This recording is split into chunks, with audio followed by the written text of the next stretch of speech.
ดูดดมีซุมตูอุลนาวกันนักเจียวะปาปะเทียนดูดดนักเละกันบอยปาจิสุคริจังฝานักเละทาราวเทียงลิมีปอลกบนักเละปีนักจูนันซาติดลูนะอตุเลกุมพัวอินมุนจามจินรามเซเลยลุงคลูนนิตินกันหมุกันตนมีอาหินเจียงสีปะเทียนินตุมตานักอันเนยเจียงสีกันเลยลุงอาหินทิลจังมีอิสินกันจิรดิงตีเลกันบอยปาจิสุครีนิอินเตียมกำบังอินเลยลุงอีอามีเลอาสงอิทิรีมัวอามุนเหลาดิงอันเหลารัลทุดิงอสีเตียอินเตียมกำเอจูมีจู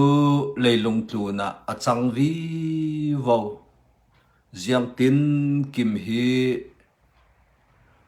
อามุนนอนเหลาฮาร์นักอลอกซองอินเละทินพังอินเละดอนฮารินสิรเซียมมีมัวเลยลงทุนมีฮีกันทุจุลกะกันนี่ซูมตูอสิมีอบีกินกัน family เกรย์ชัสสุงสุงกัวตูจิงจานขลากันดูตุกมีและกันไตสันตุกมีชู Sunday จารพินีห้องแข่งติกะซูมตูอุลนาวมุนคาเตอะบอยปาทังทัติทลากันจำตลางเละประคัดเละประคัดกันดูโดดนักและกันไตสนอกนักทูเละกันง่ายออกทูรวดหลังนี้กันคากันสะดุทาบีมีเละนวมกันตีบิกมีตลาสีอาศินันเลยลงทุนนะกันดูเวกินทิลเซียงมันอาจังเทโลเวตูจิงจานขลาเบียกอินะอุลนาวกันมุเทโลเวฮิติหินกันสาลสกัลเซลาปะเทียนจังฝานักเลปะเทียนทิลติเทนักเฮทิลโคโรฮาราเซฮิติเวกินออนไลน์อินทุทั้งชากันสิมกเทเลถ้าจำนักจานกันในเทฮีกันรังะปะเทียนดูดอดนักฮีอาเจมรัลทุโลปะเทียนหุมหิมนักปะเทียนไก่รวยนักปะเทียนีตินกันนุนนักอะจิรเตอร์อินดูมีจิรดิงินจานชากันหุมีสีเจียงซองซาฮีพุนใจโลเตนประคัดเลประคัดทาซาจำสกินเลเลยลงทุนมีมัวรังะดูดอดนักทินลงเตทอนทาซาจำสกินกันนุนฮีปะเทียนเนนะอปุสิติคาทุมไฮรวยะซิมกระดูมีเซตูจิงจานะกันซาปีเตนกันอินสุงสางซาเตนกันรัวตลางดิงะปะเทียนินกทินลงสุงะอทูอลังเตอร์ซาลมีทุทังชากรอนเสียร์เปลุกทุทังชาอตุมปีกุลหวนขัดอฟัตเตกุลหวนงาเลกุลหวนเรียทีกรอนเสียร์เปจุนนีอาทาปีอาเลอาร์ซีปอลอามุสักนาดิงเลยทูนักมีพุนปอลทินปีนักเลบวยนักดิงที่ฟินเรียดเลที่สวรตลาอันหกดุกดาวดิงที่นักรวงเล lấy tlu ni ara theng ding mi chui thil pol nga nak ruanga minung pol li thin lung chu a chau ding zianga ti le van hu ham pol an hnin ding a si chutika chun minung fa pa chu hu ham le sun loi nak mak sak thon mero parin arong tum an muding chun hi thil pol ara thlen thok tika tlun lam zo ula van tau zianga ti le nan ma tlen nak chu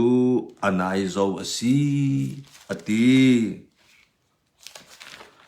rom chakuat atumpi pariat afate kulisin kulluan thumtiang karon sirpe zianga ti le sersiam mi chu ziang mat lowi chanterin adu ruanga silowin ruwa sannak neiter tu pa i ruanga asison zianga ti le sersiam mi khal siat ral nak salisin asungloi mi pathian fate poli zalent nak sunga run him asiding si zianga ti le sersiam mi zate in atu tiang rum le harsat nak maksak tuarin an khom ti kan the chun an ma long silowin tharau ra mai sabik anei tu kan ma rau ri khalhin fa i pom kan sina kan taksa tlen nak chu ngak hlap zeti ngakin kan ma rau ri khal kan sunglam in kan room ve si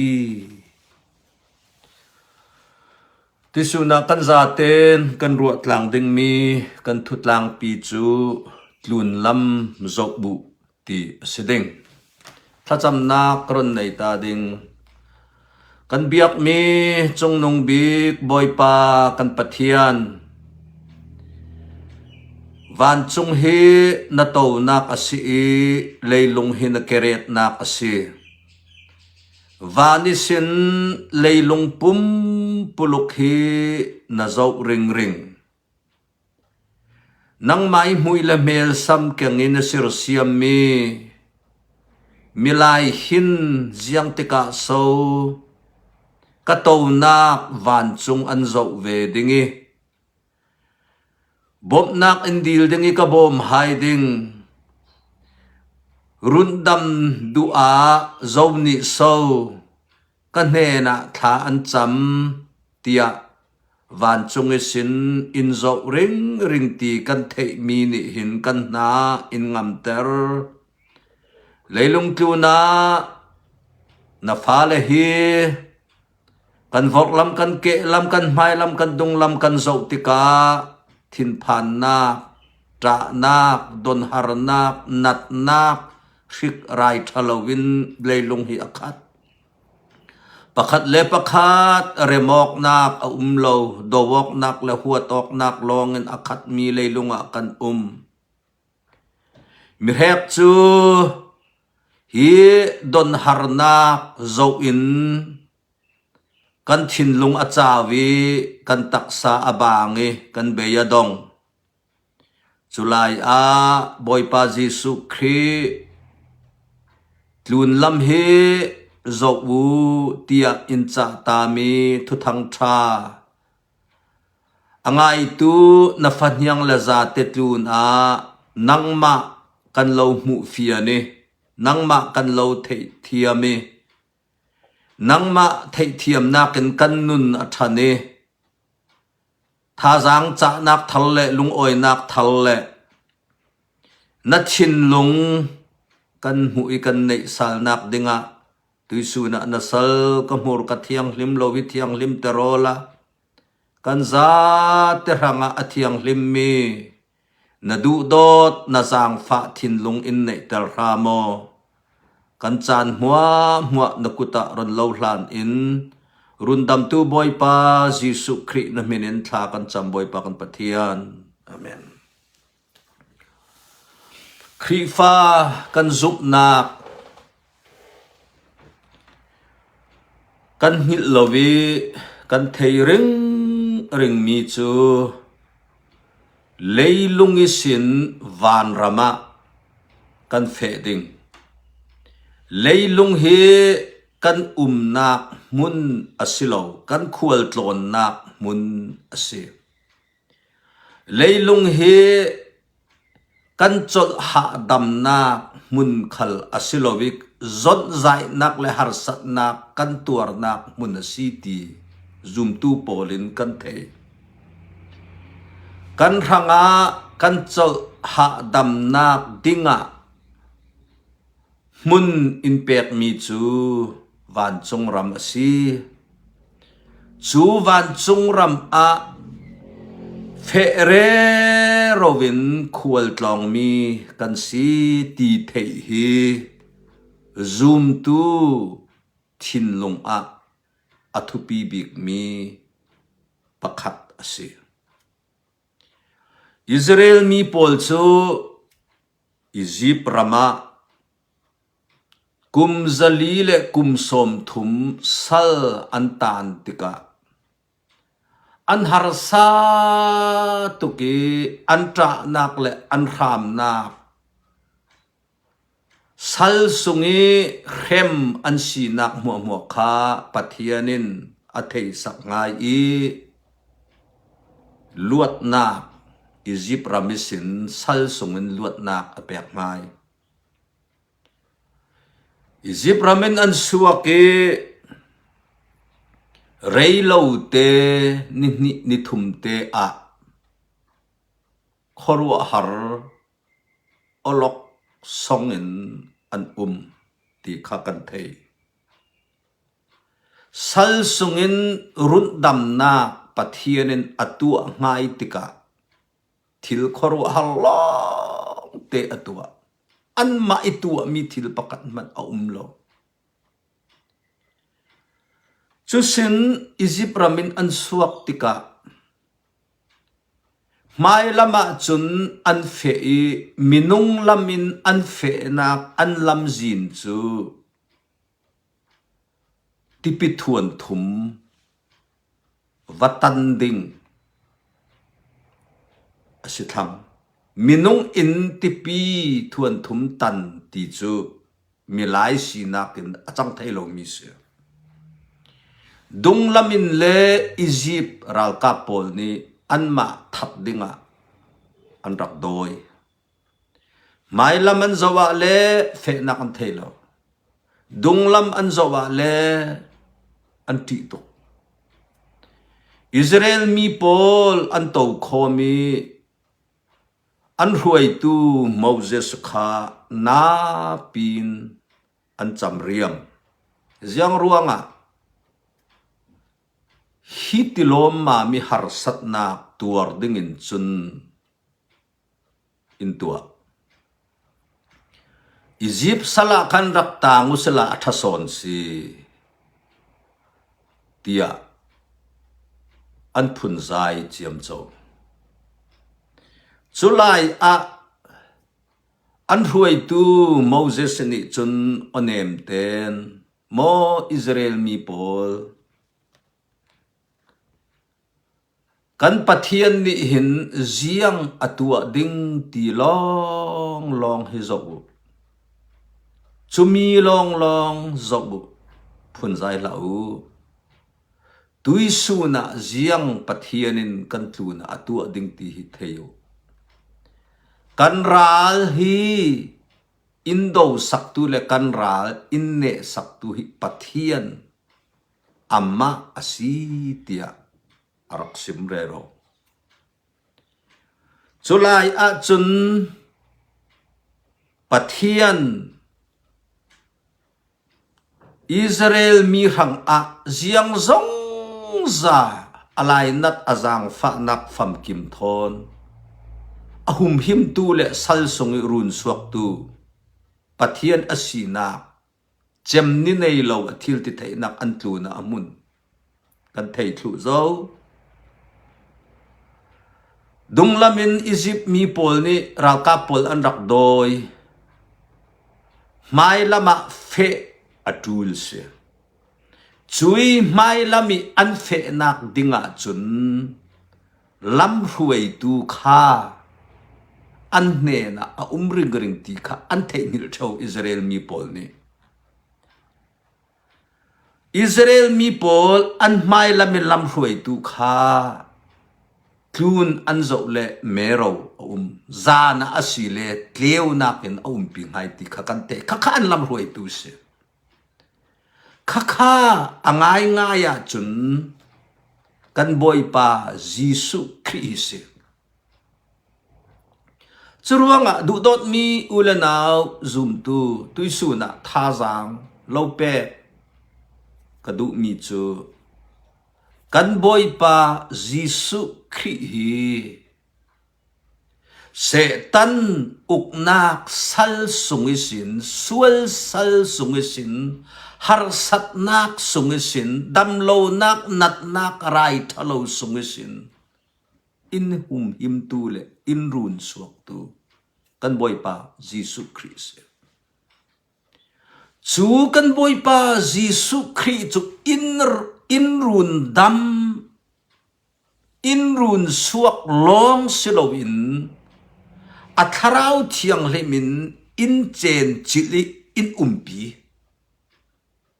kan ne na atharau thiang lemi dingin thu in tiam kam chulong atok lo kan mai lam kan fe nak ding a atharau thiang lemin huai ding in thu in tiam kam se tharau thiang lem kan ti re ro mi hi in umpi tu thiang tharau lam in huai tu thiang tharau si pathian min thang tatin se chu Israel mi pol sal sungi an suai suna mero in lama huai zana tleu in a pi ti mi kha atak tak chu kan boy pa Jisu Christ thiang tharau hi se churuanga thil khoro har chu pathianin Moses an huai tu kha simding a fiel ring mi chu pathian chu khod chu mero le chu zani tleu nak i a pi tu pathian kha zok ring chuni chun ziang kan hanga thila tu ding ti kha zok ring nan har satnak ti nung za ral nan ne mi zok lau ti kha pathiani thil tum mi pathiani azir ngai mi Israel mi thuan thua kan mu thei mi se tuisu na chuti vek ten chun kan ni zoom tu kan ni chu leilung suali uknak setan uknak sungisin boy pa Jisu Christ ni inrun suaki van chung rama fe dingin atharau thiang limin in umpi atharau thiang limin in ruai mi tharau falekan si dudot mi ulanau chumi chu tuisun chana kan mu fengi kan thei fian a chun leilung tluna hin har satuk le thin bang tuki ding kan selo tua thei lo mi ziang thil pakat man anei lo tu pathian kan nei kan ranga sian lo mi thil pakat man anei lo tu pathian kan nei kan ranga ui mi pakat man anei lo kan ranga tua thei lo mi thil pakat man lo ti kha zoom tu polin kan thei ring kan thei fian ring ka du se tu sun chana kan boy pa Jisu Christ thing lam ta pari athi lai zak khat nak sung a himi thu thang tha hi asim mi se thing lam ta pari athi nuwa a thau sal ding van chunga ka fe ding ti kha leilung ara thoken asim chiarang rang se le himi bible kan hu e zo manu minong fa pa kan boy pa Jesu Christ he ave ni nak leilunga karasal ding ti ama hrim ne atiam ta mi se kan boy pa Jesu Christ leilung tluna ama zoom tu ama rian tu ama fale ama salle atharau thiang himi ham chiami amou nu hi kan boy pa Jesu Christ ne hin in tha tham lo in piring ring ti hi kan Thazaang kan dam na kan lung oi na thu tak si tu na kan thei thar dinga himi kan boy pa Jesu Christ leilungi arat sal hlan te a thil chang ding mi chu in sim chia leilung tu na hen zo tha pi khal ni khal rc khal tlun lam thil khal hi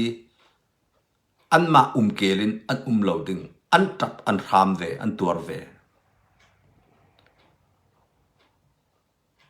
leilung thil ri jiang tin kim khal hi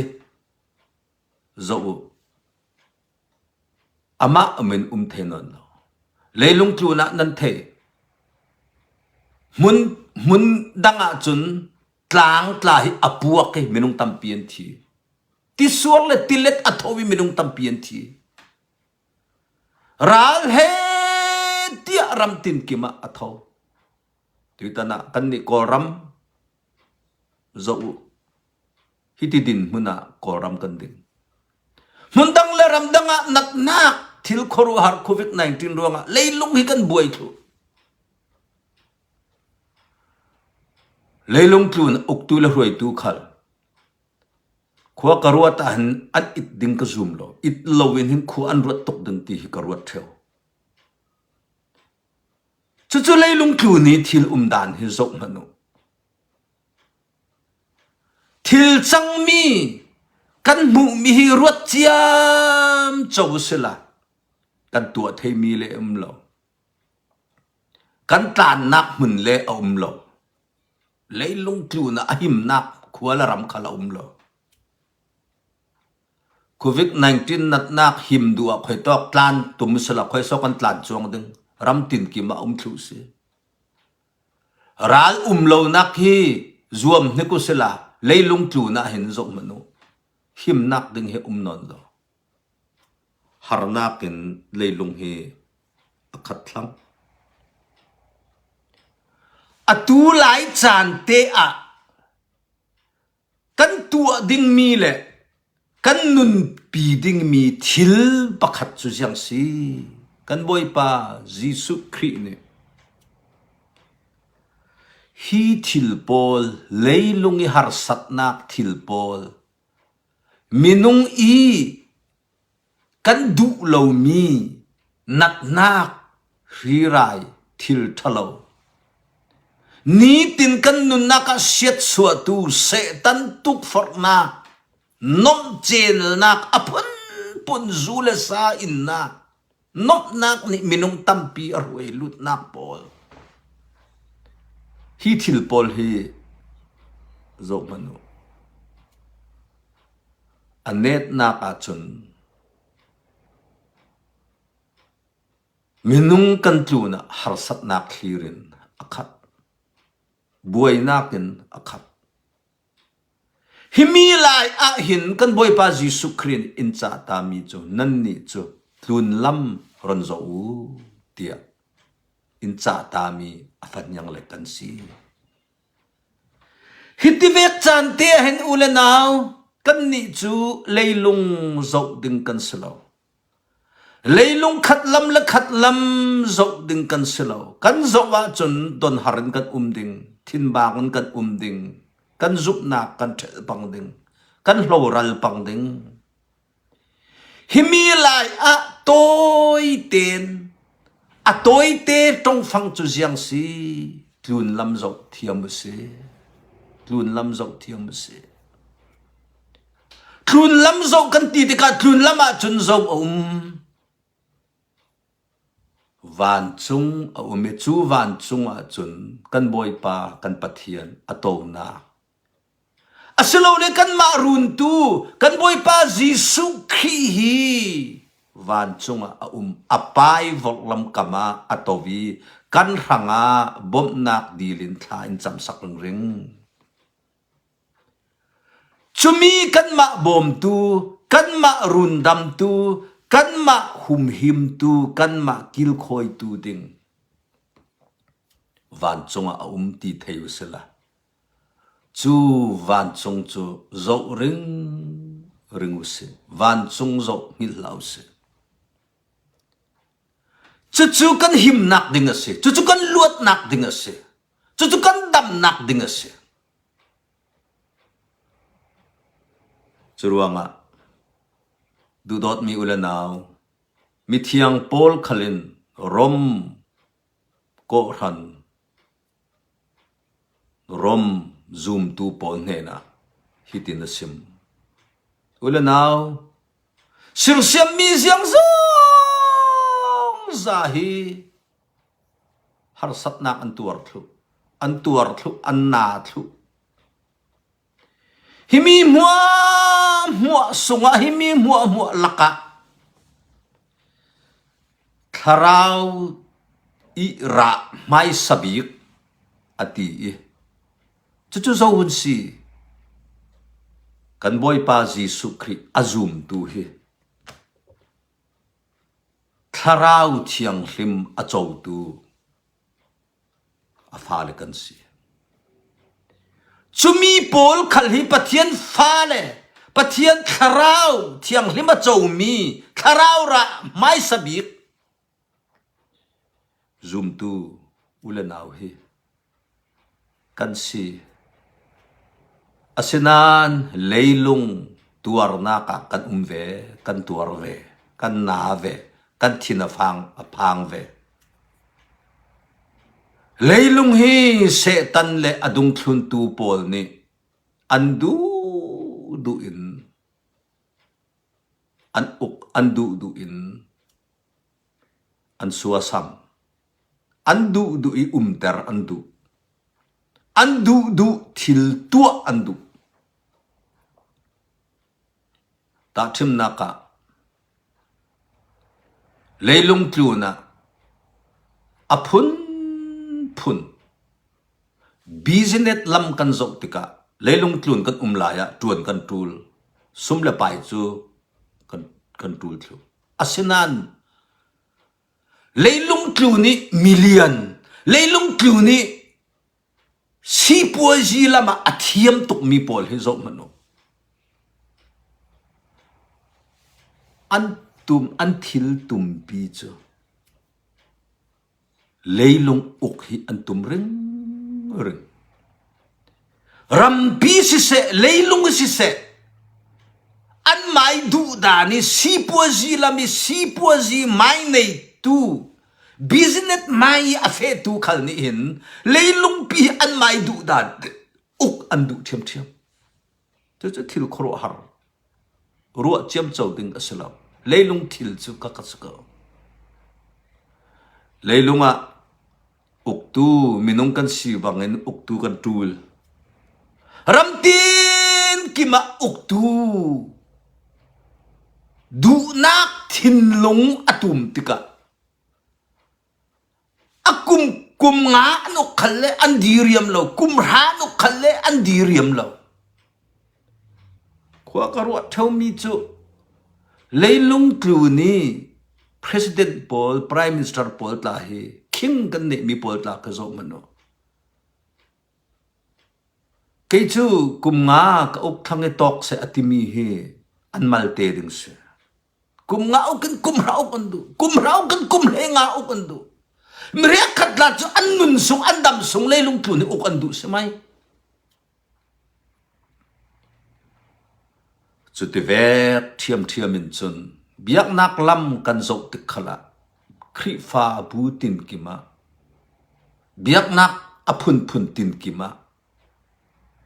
shui tu asmi polin an mai uk nak le an mai shui mi an ma long uk la shui adu mi biak nak thil har nak kan ton mi khal hi kan thei thlu chu leilung tlun pi tui sun ni tiang kan mu re ro mi kan ton re ro mi si abikin kri fa zoom tu ulenaw kan ti mi in song sang khal hi tam pi kan buai chu kan buai san nak chu atlang pin hin yang dam thil arak silo mi pa le nu naw ta uk tu si kan chu are ro mi pa ni a in song sang kai ma lu bi ka si ti phunin amai uk long mi pa ni kan du thu nu naw ni le nu naw ka si ti phunin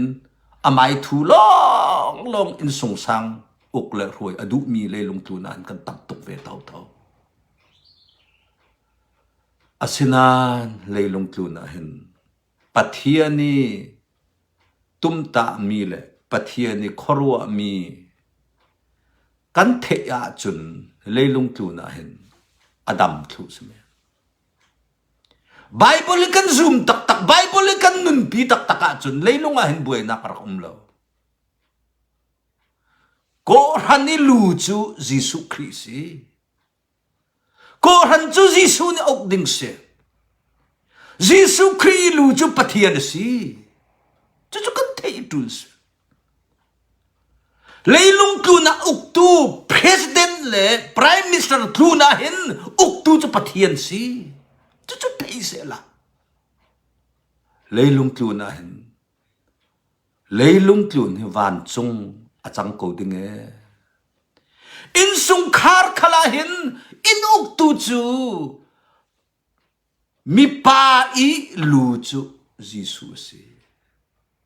kanin sung kar kali jisu ni ukmi in sung sang su se la leilung hi van chung a sok ko be churuanga tuisun chana hin leilunga thadam ten kat umi leilunga nangam te kat theinak dinga chun tlun lam azok ring tu siramu se chu tlun lam chu uk tu si chu tlun lam chu kan ma tluna thu nei tu si uk tu kan nei ruai tu kan nei chu kan boy pa kan pathian si churuanga kan boy pa jisu christ leilung tu ni a laya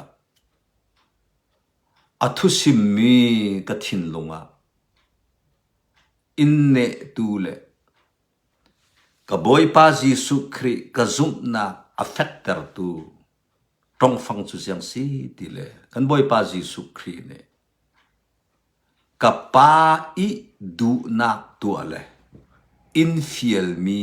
na tuan the he ni tin ka ei mi ka rola si ti mi tong fang te nen ka thin lung in chia ne in ukring ring churuanga ka thei mi chu ka nun pi mi le ka fian mi chu khoi to ka na ka hin keima hi uktu ka silo uktu ka nei ti hi ka fian mi se churuanga khoi to ka na huna uktu thin lung nei yin ka nong da lo rian tu thin lung nei yin ni tin ka nun nak chan ka mang chu ka boy pa jisu christ ne ni ka zir su ami nun pakhat te khang pa en ko lo hlom ngai si tuisuna kan za ten hi tu thang tha arak ngai arak thei tu kan za ten hin tui suna kan mu mi la kan ton mi kan tuar mi hi kan bang lo nan atual lo mi pakan man kan lo har sat nak amulo mi pakan man kan lo tinapang lo mi pakan man kan lo azon zai lo mi pakan man kan lo mi soi sel lo mi pakan man kan lo acha nga chun tu lai lei lung tu ni media san asi kan tinan kan zo pau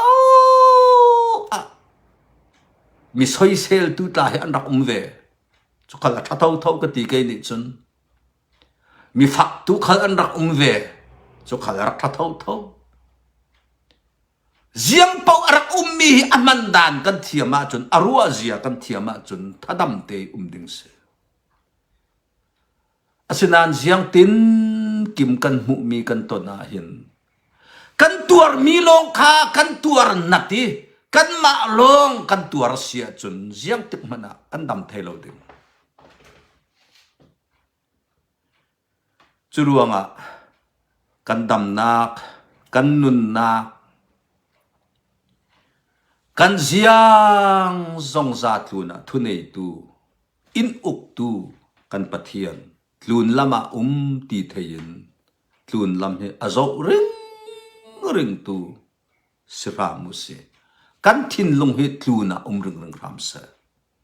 kolosa tumpi pathum khala fate pakhatisen panga tiang kan sira kan mu nan ni chu hi leilung tluna nan nan nan nun nak tak chu jisu khria thu ina jisu khri chu tlun lama ruanga jisu khri nak tlun lam long kha zok ringu tia Paul khalin arap tinak se churuanga nitin te kan nun na ka hen tlun lam zok ring tu sra mu se jang ruanga chu atul pathian chu uk tu sirsiam tu ziang zong za tu na ama long siang parang si amai thune nak long in leilung la vana ziang thin kim hi a ummi si amai thu si zo mani el thailo zo matin ma du pa wi mer son kal a thailo kan nak leilung tu ni minung mo leilung tu ni sum la pai mo thu nei tu chu pathian si chu pathian zo ring tu zoom tu tha sram si tia tu sun chana tu thang tha lo hlom ka du mi se pathianin kan za tetluna atharin thosu malza in pek sakram se amen thacham nak karon nei ta den kan biak mi chung nung bik boy pa kan pathian tu jing chana na phaniang le hi na biak in thiang sunga kan thang thelo na kan thin lung chu na biak ina ring kan thin lung chu nangma lo rian tu na salle sina kan thin lunga kan pai ring moboy pa kan pathian thang thatok atlak mi kan pathian nangma lo thang that thi kan sadu tha bik mi asi kan thin lung na mu in na thei thu tuisuna na phanyang le kan nak chiao kan in chiao a kan thin lungin boy pa nangma kan lo upati nangma kan lo sun loi nangma kan lo thang that nami le na fa kan sina nangma lo rian tu kan sina boy pa thei hi lo ten na ne ni sin kan mu mi ten rai ten khat khal boy pa nang mai ta asiti thein rak petu na phanyang le zoom tu tha tam pian chumi tlun khala navan tukvir ong sakram hayola lấy thla suwa la van thla suwa peram ngayo boy pa du dot na khi katlu na achem lo ti thei in lung oi na tholom rak petu na fa le tlun khala na thla suwa na an tu na thleng tar ramo mo boy pa kan pathian zoom tu ulanau hi kaminin mun khatte a rong pum khomu tia incha ta bang tuk ten arei hlan khala na biak an thiang sunga mun khatten kan pum khomok tikle chu chan khal in jang fa in pe ramo tia thla kan cham jiang zong za kan mu kan ton mi hi nang mai kut chak le nang mai thil ti thei nak le nang mai that na kan mu nak dinga le kan lo tlai san kan lo rin san vi vo thei nak dinga jiang thil pau hi thil arak chang theu ti ta thiang hlima kan mu mo boy pa tu su ni kan mu kan ton mi jiang zong za hi nang ma kan lo tlai san nak le nang ma kan lo rin san nak ding ranga atharin boy pa kan thin lung in thlang ramo jiang tin kim tlu na kan lung oi tuk nang ma lo rian tu zoom tu ule naw kan nak chiawa na tharau thiang lemin in hum mi min in kil khoyola nat nak rai thalo covid 19 nat nak sung kal in hum him ramo sual for nak le thil thalo se tanin minung tampi bum kualin se tan thong sungen khal luat na fale hi in pering ring ramola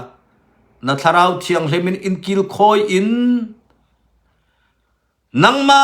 nak van chung ram zo ringin fezia nunzia in thiam ter ding khala thla kan chamasi kan lung oi jiang zong za kan hu mi kan ton mi para hin kan phun zai rim lo kan pathian nangma na siring ring na fale hi na fanyang tia in ko mi kan siring ring kan lung oi jiang song za nakuta ron lo hlan in rundam tu boy pa Jesu Christ na minin thla kan cham boy pa kan pathian amen.